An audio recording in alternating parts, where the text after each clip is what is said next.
Welcome to Alex Gordon Audios, where the grim dark universe meets peaceful dreams. These stories are crafted for those who find peace in darkness, comfort in war tales, and relaxation in the midst of cosmic horror. Tonight, as the gentle rain falls in the darkness, prepare to journey through the rich tapestry of Warhammer lore. Don't forget to subscribe, and may the Emperor's light guard your dreams. Tonight's story awaits Ciaphas Cain Warmaster of Chaos, Part 6. Victory.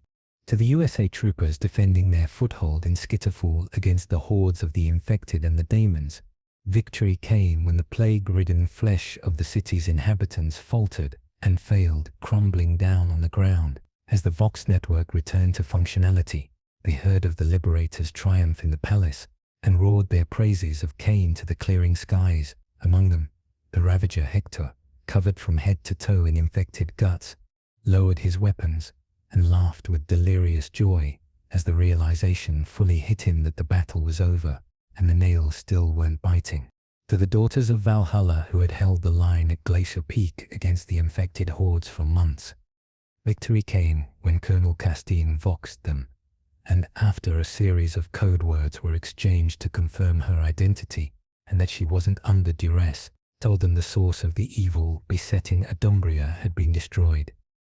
Within minutes, the news spread to the civilians, who wept and gave prayers of thanks to the God Emperor for their deliverance. Those who were more aware of where their salvation had truly come were more circumspect, worrying about the future even as they too cheered for the source of the infection's defeat.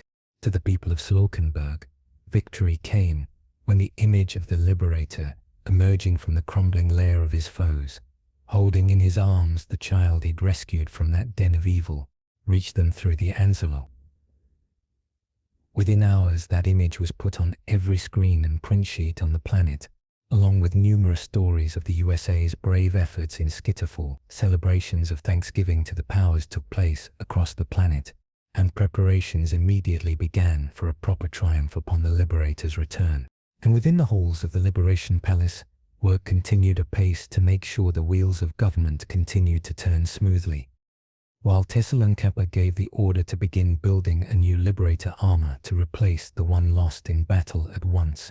This was the first off-world victory of the Liberation Council, and all vowed that it would not be the last. For under the leadership of Cain, the banner of liberation would spread across the stars. As she slowly returned to consciousness, the first thing Regina became aware of was the pounding headache in her skull. The second was the feeling of the silky sheets around her body and the comfy mattress underneath it. She blinked, trying to force herself awake, and took stock of her surroundings. She was laying on a large bed in a room whose lavish furnishing couldn't completely hide the metal walls, ceiling and floor, nor could the thick carpet mute the distant sounds of an engine, which Regina recognized as signs that she was on a ship. Now she remembered. After their victory at Skittle, the USA had begun their withdrawal back to orbit so that the Slaukenberg fleet could bombard the city to destroy any lingering traces of the plague. Regina had accompanied them. Then she had joined in the celebrations taking place all across the ships. A door opened, revealing Cristobal walking in with a glass of water in one hand and a panacea injector in the other, while wearing far less than would have been socially acceptable if there'd been anyone else present. Now Regina remembered. Well, if she hadn't already been damned in the eyes of the Imperium before, she definitely was now. And the worst part was, she wasn't sure she'd do anything differently if she had the chance to go back. After months of increasingly desperate battles to keep the survivors of Adumbria alive against the infected hordes, she had really needed to de-stress and couldn't help but feel she deserved to enjoy the celebrations of the last evening and the night that had followed. She drank the proffered water gratefully before looking at the syringe with an eyebrow raised. She recognized its contents, having seen it used plenty yesterday, but she couldn't think of why Cristobal was handing her a panacea injector right now. Really? She asked. For a hangover? Isn't that overkill? Cristobal shrugged. Ranked does have its privileges, but in this instance it has nothing to do with it. You were in a Nurglite-infected zone just yesterday, and we've enough of the stuff to spare that every soldier who was deployed there is getting a shot today on Cain's orders. Better safe than sorry when it comes to Nurgle's vile tricks, he said. With a grimace, Regina conceded the handmaiden's point and picked up the injector.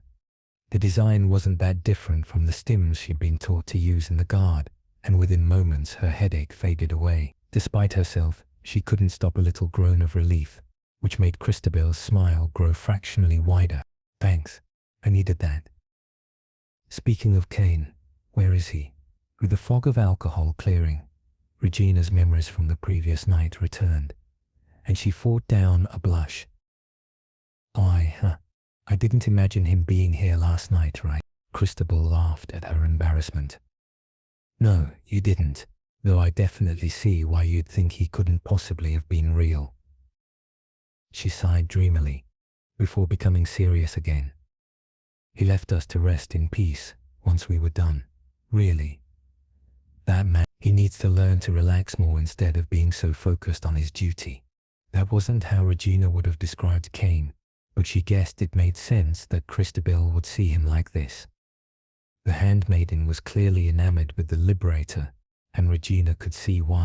So, what happens now? She asked.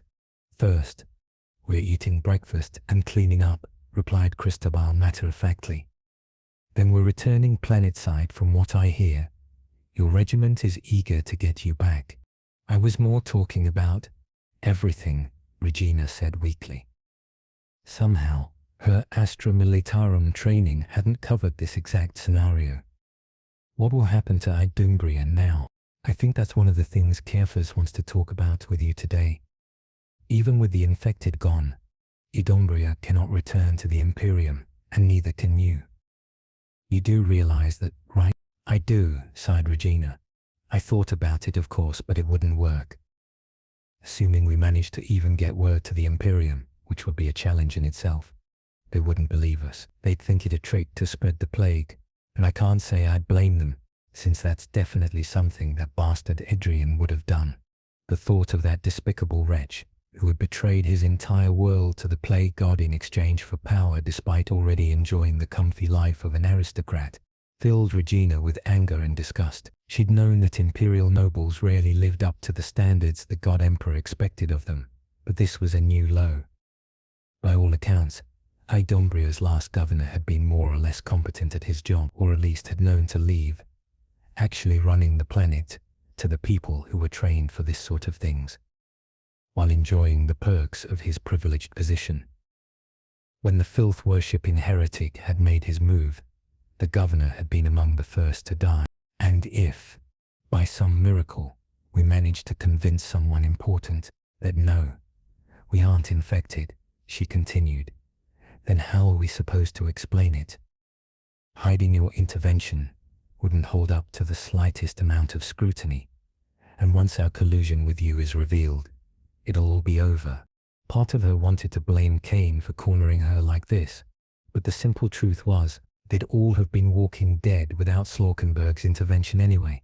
At least now her regiment and the survivors of Adumbria actually had a future to worry about, which was more than they'd before the USA flotilla had arrived in system.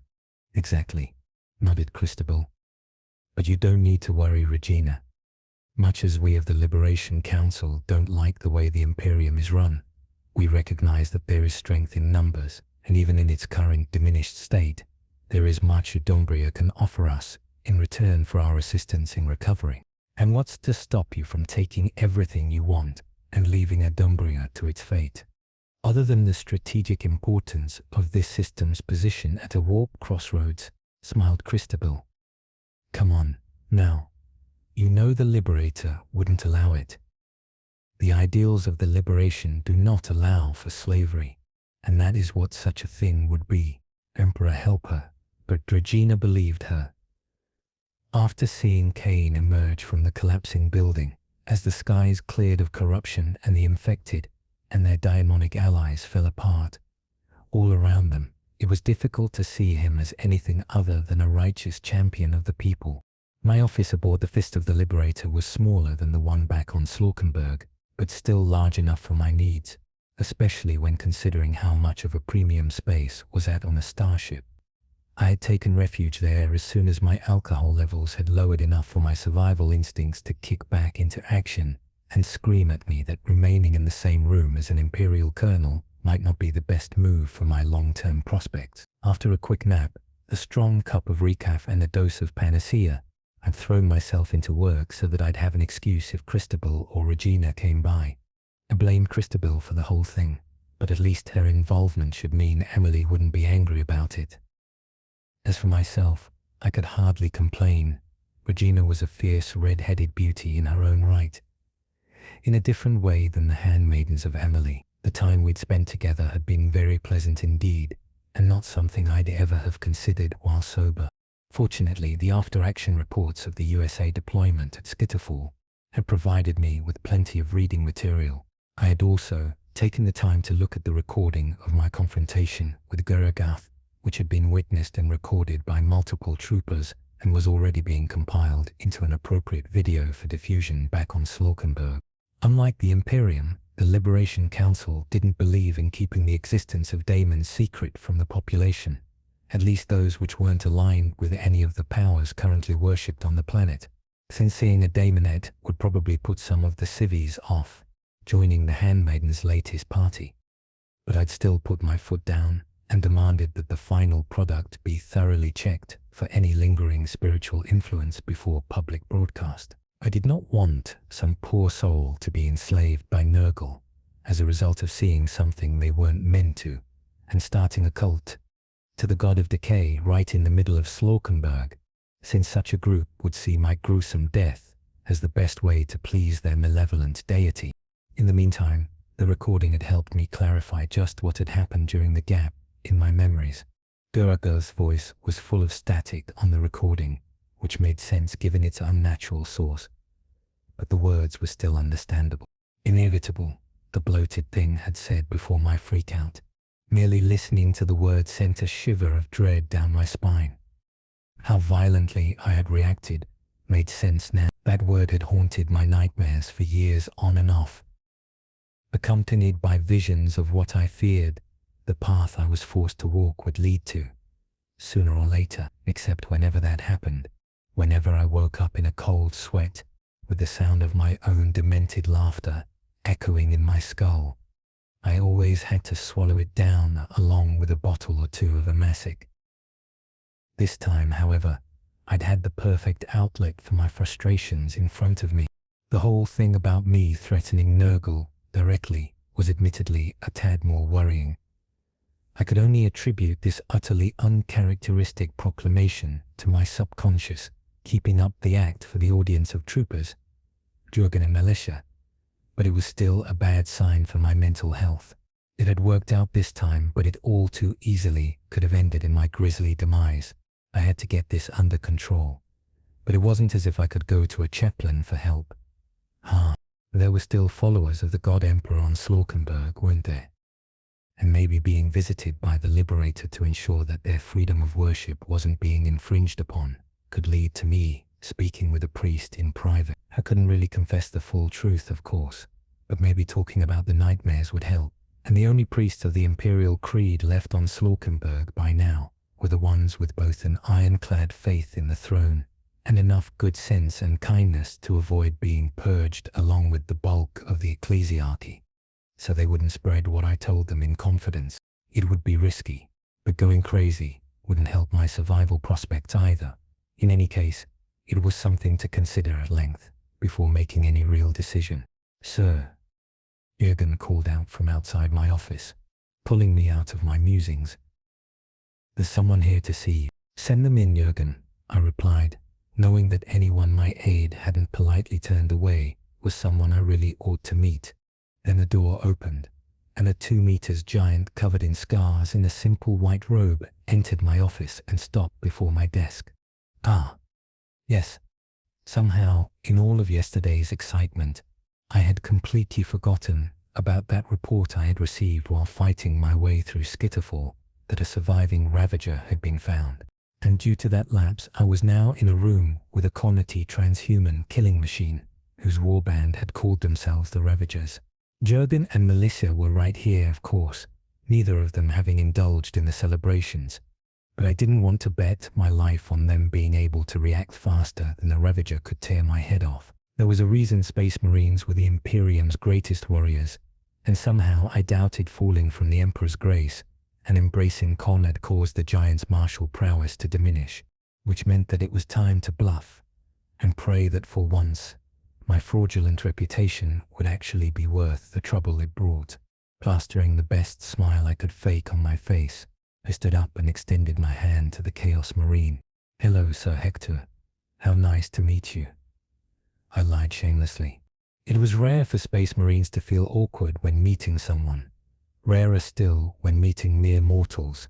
However, having seen the recording of the Liberator facing off against a greater daemon of Nurgle, Hector was certain there was nothing mere about that particular mortal.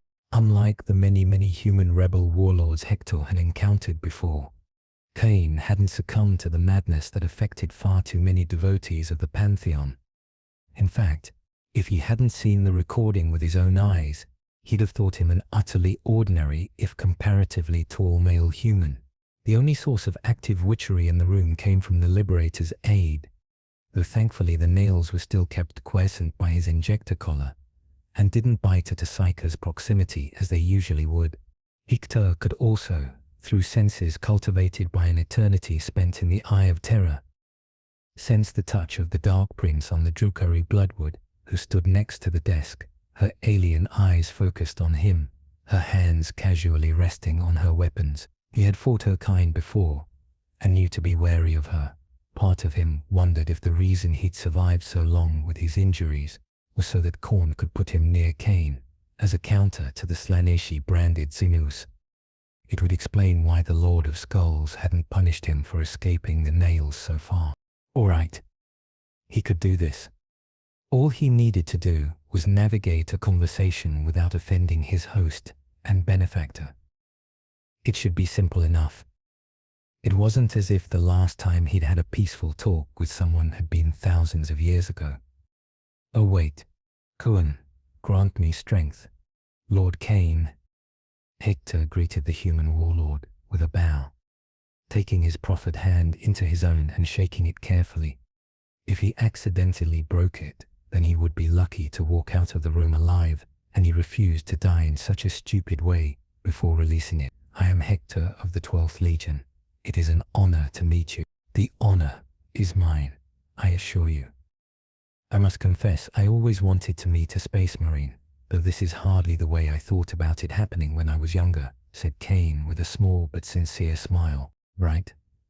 The soldiers he'd spent the last evening socializing with, and hadn't that been a strange experience in its own right, had told him Cain had been raised in one of the Imperium's schola to be a commissar of all things. Given that Hector's only knowledge of the red-sashed officers was seeing them shoot their own men trying to run away from him, he still found it difficult to believe the Liberator had ever been one.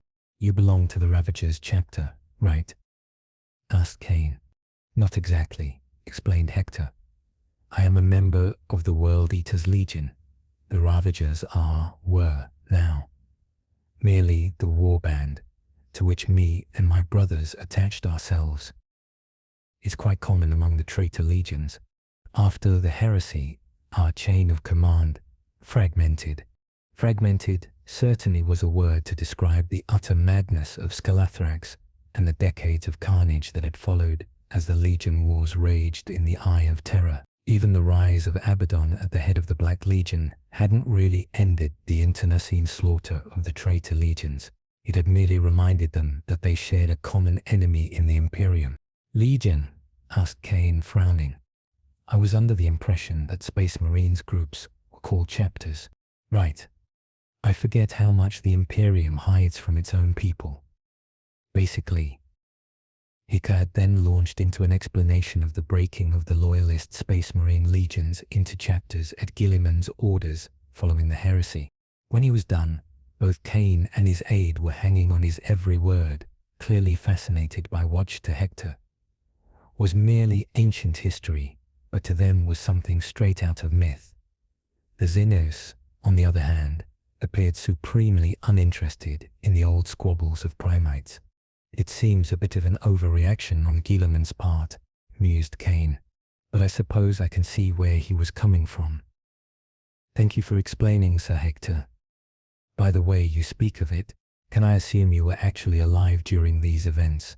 Well, I didn't learn about the Legion's breaking until much later, admitted Hector, but I was alive during the Great Crusade and the heresy. Yes, there aren't that many of us left these days, especially among the World Eaters, and of course even those remaining aren't exactly great at record-keeping, what with the nails driving us crazy. He gestured to the cables growing out of his skull. Is that what those are called? Commented Cain. Apologies, I haven't had the time to read Basilius Zeta's report yet. I thought those were simply decorative. Hector chuckled. No offense taken. I understand you must have been busy. I'm not sure what their technical name even is. You'd have to ask an apothecary. Not that there were many of those left in the World Eaters' ranks either. But we always called them the butcher's nails. Right now, this collar your tech priests put together for me is injecting me with panacea to keep them quiescent. But without it, they inflict constant, ever-growing pain. And the only way to stop it is through violence. After enough time, they also make it so that violence is the only thing we can enjoy anymore. He breathed in deeply, enjoying the fact that the act wasn't immediately followed by a pang of agony demanding he put the oxygen to use by killing something. It is a relief beyond words to be freed of them, and I am in your debt for this. Hector bowed his head in a show of gratitude. When several seconds passed without acknowledgement, he glanced back up, only to see Cain staring at him with his mouth wide open and a horrified expression on his face. Looking around, he saw Jurgen had the same look. Eyes this. Cain took a deep breath. Right, I am calm. Were these things forced upon you by your enemies, or gods forbid, the Emperor? Now Hector understood. He had spent so long enduring the nails that somehow he had forgotten there was a very good reason. The World Eaters hadn't been the most celebrated of legions, even before the rebellion. No, we did it to ourselves, he hastily explained.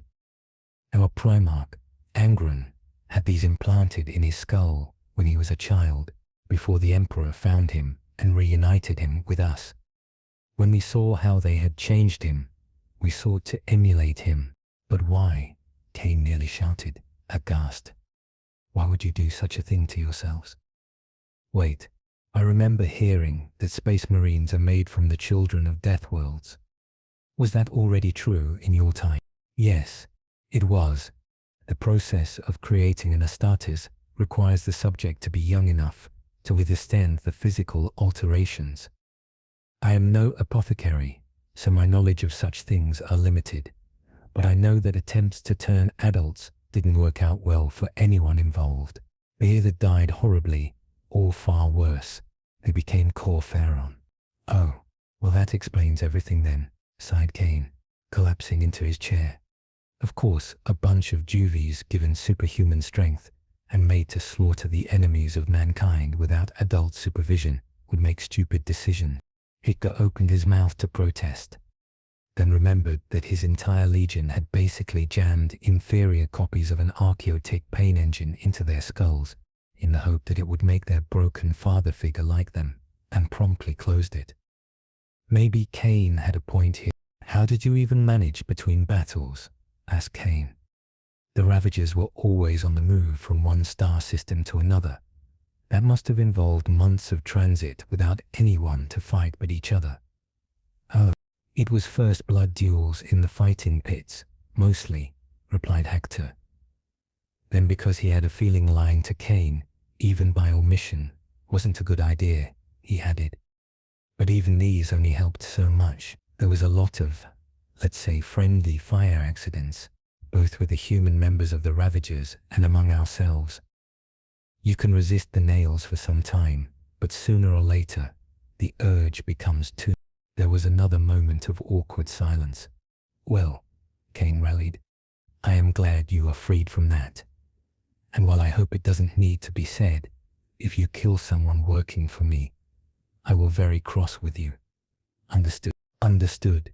I promise you that so long as this, Hector tapped his collar, continues to work, there won't be any accidents. And he meant it too. Being freed from the nails wasn't a dream come true, because the nails had taken his dreams from him long ago.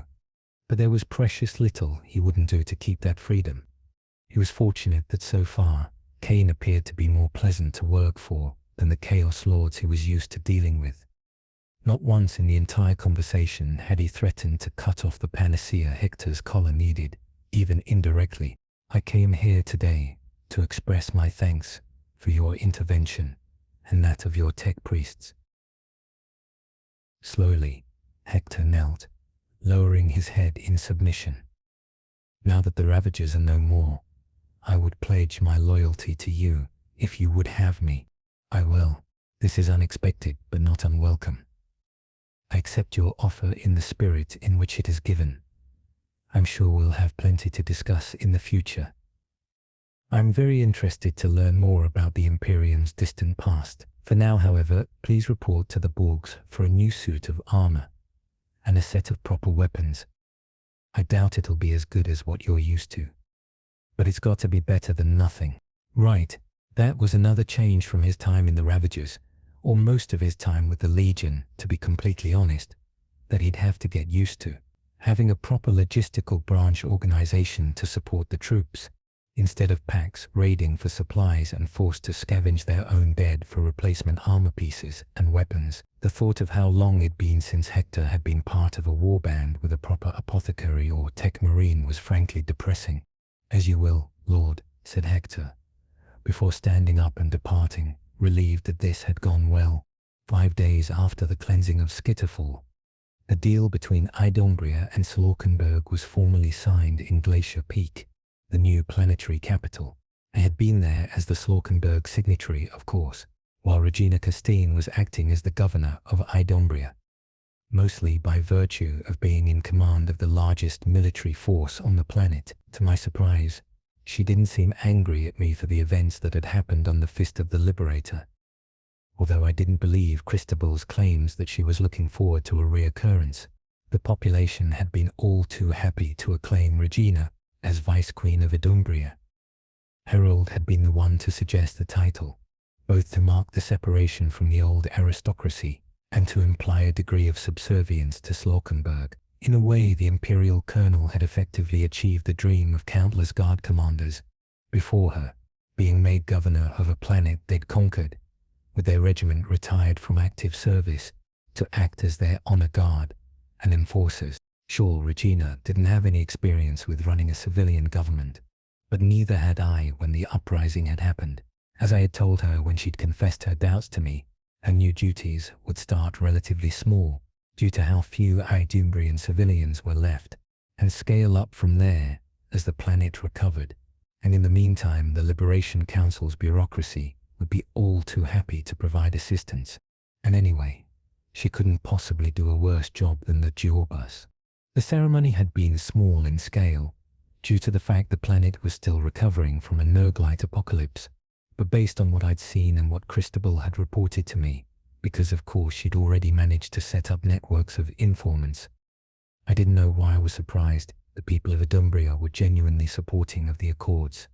Looking back at the general terms, we had kept things simple to avoid wasting time in pointless minutiae, which would probably come back to haunt us at some point. I could well understand why, especially since the civvies had no idea they had been rescued from certain doom by a bunch of heretics. The public announcements had been remarkably vague as to our origins, merely naming the Slaukenberg task force as envoys from a non-imperial world, which this far to the galactic east could mean any number of things. The truth would inevitably come out as more people interacted. I knew for a fact Christabel was planning to start a branch of the Slaneshi cult on Adumbria, and the Tinchins and Borgs would inevitably establish their own local enclaves as part of the treaty. Essentially, Slaukenberg would continue to provide supplies to Adumbria while the planet built back its infrastructure. Fortunately, while its value to the Imperium had laid mostly in its position at a crossing of warp routes, Adumbria could produce its own food, and its rotationally locked nature meant that agriculture didn't depend on seasons, though the locals had obviously needed to adapt their practices to this unique environment. A set of ansibles would be given to allow communication between the two planets. The technology to produce panacea had already been shared with the locals, with their few remaining tech priests all too willing to pledge themselves to the bringers of renewed greatness.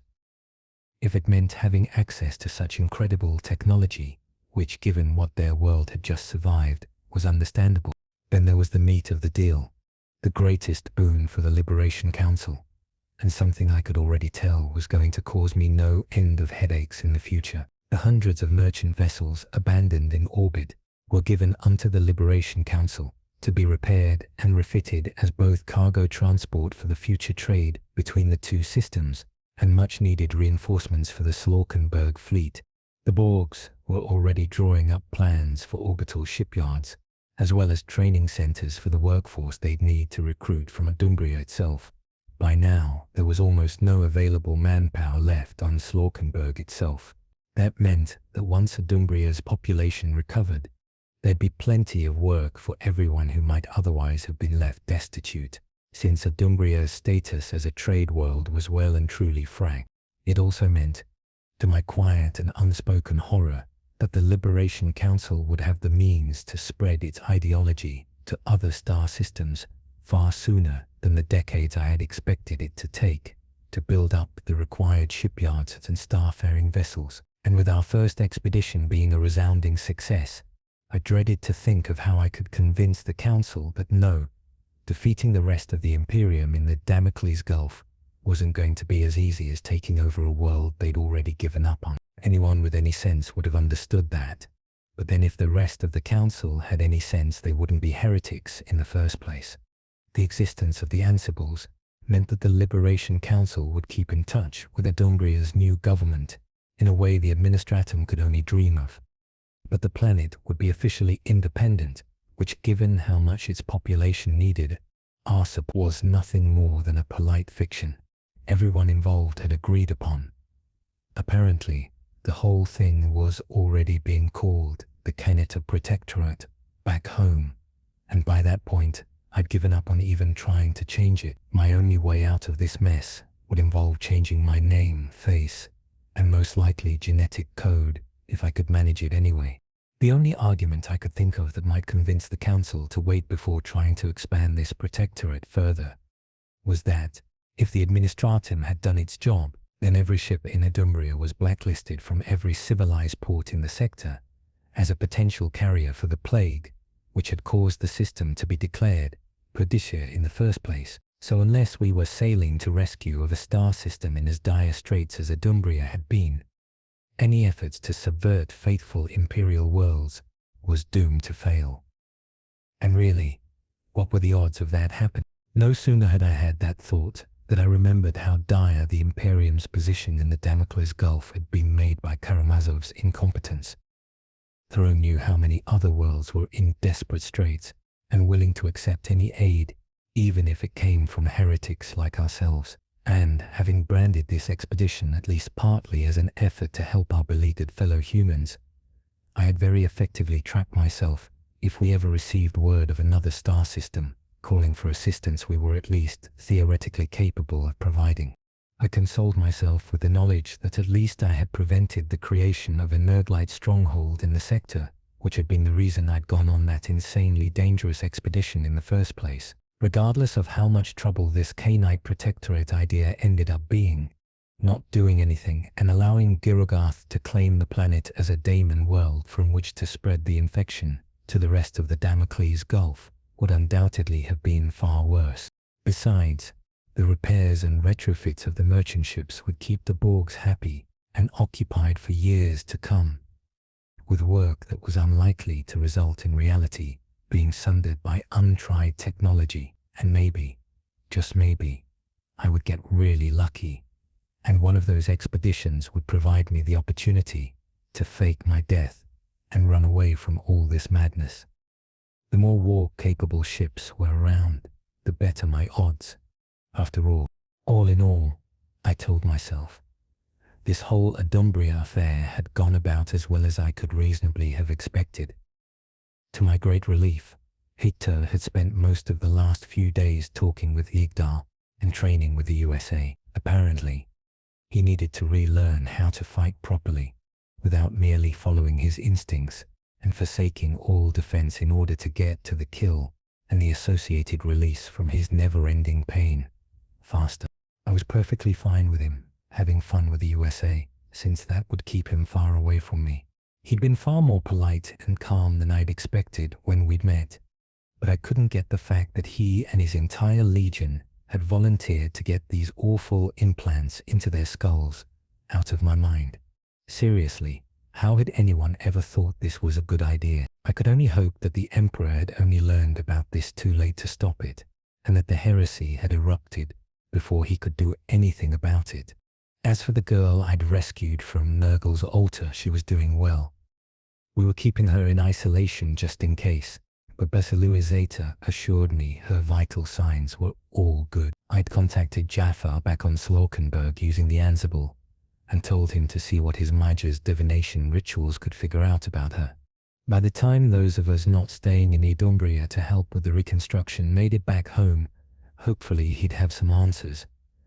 I didn't know much about infant care, but I knew such isolation wasn't a long-term solution for ordinary children. Of course, the girl was obviously not ordinary, though I had no idea just how extraordinary she was at the time, and a good thing too, or the added stress would have made managing the whole diplomatic shindig even more of a nightmare.